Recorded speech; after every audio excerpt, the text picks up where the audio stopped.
ഈ നടിയെ ആക്രമിച്ച കേസിൽ ഇപ്പോഴും വിധി വന്നതിന് ശേഷം ഏകദേശം 2-3 ആഴ്ചയായി. പക്ഷേ ഇപ്പോഴും നടൻ ദിലീപിന് തന്നെയാണ് കുറ്റക്കാരനെന്ന് ആരോപിക്കുന്ന തരത്തിലാണ് പലരും രംഗത്ത് വരുന്നത്. അതുമാത്രമല്ല പല ആളുകളും ഇപ്പോഴും വിശ്വസിക്കുന്നത് അങ്ങനെയാണ്.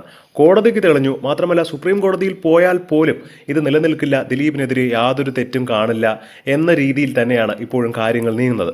പക്ഷേ ഈ ഒരു സാഹചര്യത്തിൽ ഈ നടി ആക്രമിക്കപ്പെട്ട സമയത്ത് പൾസർ സുനി കാറിൽ ഇരുന്നുകൊണ്ട് ഒരു സ്ത്രീയെ വിളിച്ചിരുന്നു അത്രേ. അതായത് ശ്രീലക്ഷ്മി എന്നൊക്കെയാണ് ആ സ്ത്രീയുടെ പേരെന്നും ആ സ്ത്രീയുടെ അടുത്ത് ഈ കാര്യങ്ങൾ പറഞ്ഞു. പക്ഷെ പോലീസ് ഇതുവരെ ആ ഒരു കാര്യത്തെ അന്വേഷിച്ചു പോലുമില്ല.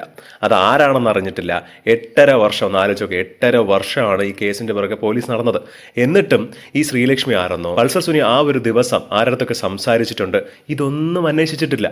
അത് സാധാരണ ഒരു സ്ത്രീ അത്രമാത്രം എന്ന രീതിയിലായിരുന്നു പോലീസ് ഈ ഒരു കാര്യത്തെ എടുത്തു അത്രേ. ഇതൊക്കെ ന്യൂസിൽ ഇപ്പോൾ പറഞ്ഞുകൊണ്ടിരിക്കുന്ന ഒരു സംഭവമാണ്. പക്ഷെ ആളുകളുടെ ചിന്താഗതിയൊക്കെ വേറെയാണ്.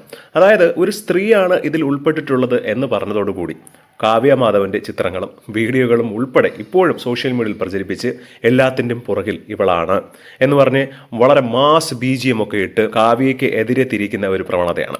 ആദ്യം ദിലീപിനെ കൊടുക്കാൻ നോക്കി, അത് പറ്റിയില്ല. 85 ദിവസം പിടിച്ച് അകത്തിട്ടു, പലതും കിട്ടുമെന്ന് കരുതി കിട്ടിയില്ല. ഒടുവിൽ വിധി വന്നതിന് ശേഷം ഇപ്പോഴും നടൻ ദിലീപ് തന്നെയാണ് കുറ്റക്കാരൻ. ഇനി ഹൈക്കോടതിയുണ്ട്, സുപ്രീം കോടതിയുണ്ട്, നമ്മൾ അതിലോട്ട് പോകുന്നതൊക്കെ നല്ലതാണ്. പക്ഷേ എൻ്റെ ഒരു അഭിപ്രായത്തിൽ യഥാർത്ഥ കുറ്റവാളിയായ വ്യക്തികളെ തിരയാതെയാണ് ഇപ്പോൾ ദിലീപിന്റെ പുറകെ തിരഞ്ഞ് ആ യഥാർത്ഥ കുറ്റവാളിക്ക് രക്ഷപ്പെടാനുള്ള മാർഗം കൂടുതൽ ഉണ്ടാക്കി കൊടുത്തുകൊണ്ടിരിക്കുകയാണ്. ഇപ്പോൾ 2ാം പ്രതിയായ മാർട്ടിൻ എന്ന് പറയുന്നു ദിലീപിനെ കൊടുക്കാൻ വേണ്ടി ലാലും ഈ ആക്രമിക്കപ്പെട്ട നടി മഞ്ജു വാര്യരൊക്കെ കൂടെ ചേർന്നാണ് പ്ലാൻ ചെയ്തതെന്ന്. പക്ഷേ എനിക്കത് തോന്നുന്നില്ല.